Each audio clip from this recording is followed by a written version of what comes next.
আজ এমন একটা ফেস সিরাম নিয়ে কথা বলবো যেটা বানানো ভীষণ সহজ, কিন্তু এটার যে গুডনেস আর এটার যে রেজাল্ট, এটা হাজার হাজার টাকার দামি দামি ফেস সিরামকে ফেল করে দেয়। Hello everyone, welcome to our channel. তো আজ একটা ডিআইওয়াই সিরাম বানাতে শেখাবো। এটা ভীষণ সহজ, এটা সবাই মোটামুটি হয়তো জানেই।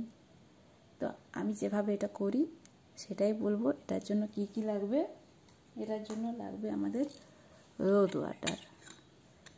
এখানে আমি একটা প্লামের রোজ ওয়াটার নিয়েছি, তোমরা যে কোনো রোজ ওয়াটারে নিতে পারো। আচ্ছা, আর লাগবে গ্লিসারিন।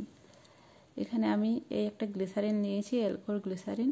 মার্কেটে অনেক গ্লিসারিন অ্যাভেলেবেল, যে কোনো গ্লিসারিন নিলেই হচ্ছে।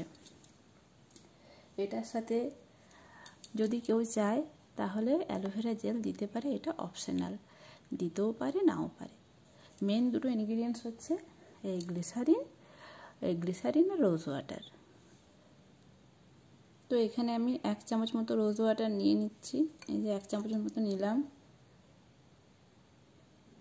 আর এটার সাথেই আবার 1 চামচ মতো গ্লিসারিন নিয়ে নিচ্ছি। যতটা রোজ ওয়াটার ততটাই গ্লিসারিন।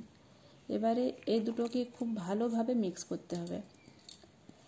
তবে এটা কিন্তু শুধুমাত্র শীতকালেই লাগানো যাবে, কারণ গ্লিসারিনের মধ্যে একটা চিটচিটে ব্যাপার থাকে। রোজ ওয়াটার দেওয়ার পরে সেটা অনেকটা কম হয়ে যায় এবং এটা শীতকালেই ব্যবহার করা যায়। গরমকালে যেহেতু আমাদের একটু ঘাম হয় বেশি, তাতে কিন্তু এটা ব্যবহার করা যাবে না। সেক্ষেত্রে 2 চামচ রোজ ওয়াটারের সাথে 1 চামচ গ্লিসারিন মেশাতে হবে। এটা সারা বছরই লাগানো যায়, শুধু রেশিওটা খেয়াল রাখতে হবে।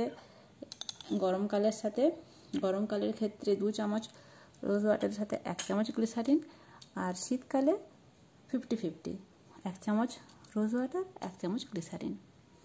তো আমি এরকমভাবে এটাকে ছোট্ট অল্প পরিমাণে বানিয়ে দেখালাম, কিন্তু আমি সবসময়ই একটা বড় বোতলে অনেকটা বানিয়ে রেখে দিই, যাতে এটা অনেক দিন ব্যবহার করা যায়। কিচ্ছু নষ্ট হয় না, কোনো ফ্রিজে রাখতে হবে না, অন্য কোনো জায়গাতে রাখতে হবে না।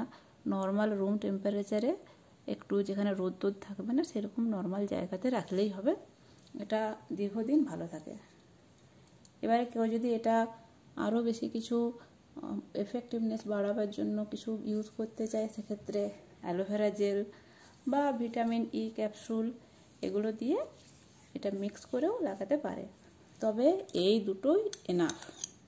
ফেস ওয়াশের পর যেমন সবাই টোনার লাগায়, সেই টোনারের বদলে এই সিরামটা লাগিয়ে নিলেই হবে। এটা ময়শ্চারাইজারেরও কাজ করবে। তবে শীতকালে যেহেতু বারবার ময়শ্চারাইজার লাগাতে হয়, এটার পরে একটু ময়শ্চারাইজার লাগালে ভালো।